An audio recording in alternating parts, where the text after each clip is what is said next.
A week ago, before my trip to the US, I got my hands on the DJI Osmo Pocket, all thanks to the kind people over at KLGadgetTV who managed to prioritize my order to let us perform a review.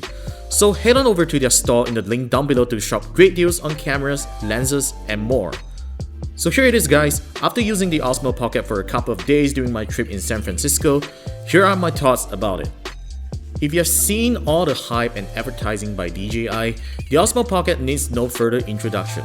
It is a pocket-sized action camera with a gimbal that comes fitted with the Mavic Air's camera hardware. It is a 1/2.3-inch 12-megapixel sensor with a f2.8 aperture. This also means that it has the same video recording capabilities with up to 4K 60 frames per second at 100 megabits per second, which is pretty insane for such a small-sized camera. The Osmo Pocket comes with a very complete starter accessory package. There's no need to purchase adapters for connecting to your iPhone or Android device, so make sure you keep them well as you can easily lose them.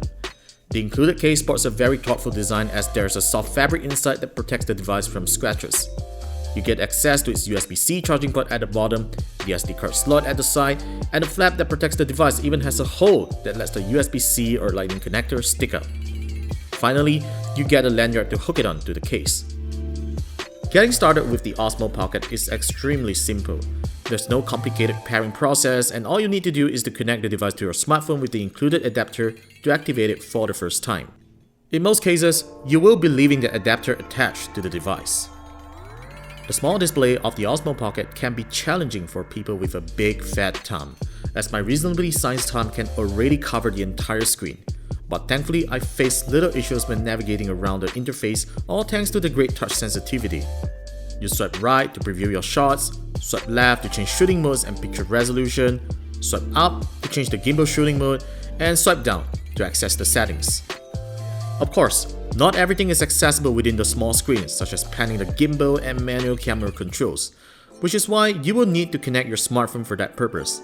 And once you do that, the Osmo Pocket then becomes like an external camera for your phone. And if you are familiar with the DJI Go app, the Mimo app should be pretty easy for you. If you're serious about framing your shot, I would recommend attaching the Pocket with your phone as the built-in display shows a cropped square ratio of your shot. If wireless control is a priority, DJI sells an optional wireless module that lets you connect to the device over Wi-Fi and Bluetooth for $60. Manual image controls such as ISO, shutter speed, and exposure value are available. There's also a lot of video frames to choose from in both 1080p and 4K resolution.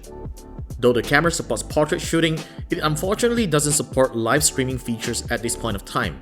And when I say that, it is possible that DJI might include that feature in a future software update, as it is available on the original Osmo and Osmo Mobile. If there's one thing that I'm extremely impressed with the Osmo Pocket, that would be the camera's image quality and tracking. You've probably heard it from other reviewers, and I'm testifying that. It offers great color accuracy and detail that you can't get on some flagship smartphone cameras. You get to fiddle around the manual image controls while recording a video as well, so that is a plus for content creators. Low light performance is surprisingly impressive.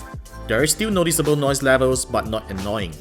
Autofocus is a little slow at times, but it is possible to fix it with a software update.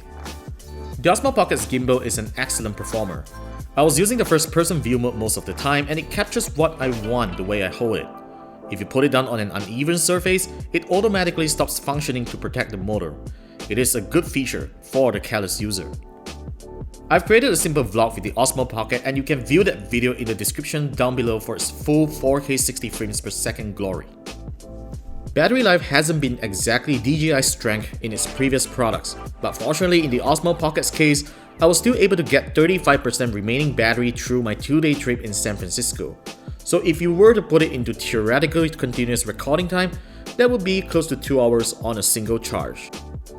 The Osmo Pocket is a no-brainer if what you're looking for is a pocket-sized camera that does extreme 4K video recording, but it still isn't quite a GoPro Hero 7 killer yet.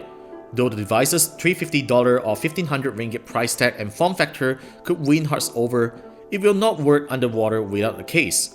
There's no external microphone input, and considering the number of accessories that DJI now has in store, you will have to wait for some time before more of them comes officially or from third-party companies. There is also no way that you can swap the battery when it dies, even though it supports charging when in use. Regardless of that, this is a gadget worth investing, and it is way more convenient than holding a smartphone to take videos. Have you already owned the Osmo Pocket, or you're still thinking to get one? Share with me your thoughts in the comment section down below, and if you have already made up your mind on owning one, make sure you visit our friends at KLDSLR as they offer the best deal on the Osmo Pocket and of course on other camera stuffs. So the links are in the description, so make sure you pay them a visit. As for now, that's pretty much for the review, and be sure to subscribe to our channel for more videos like this, and also follow us on the usual social media channels.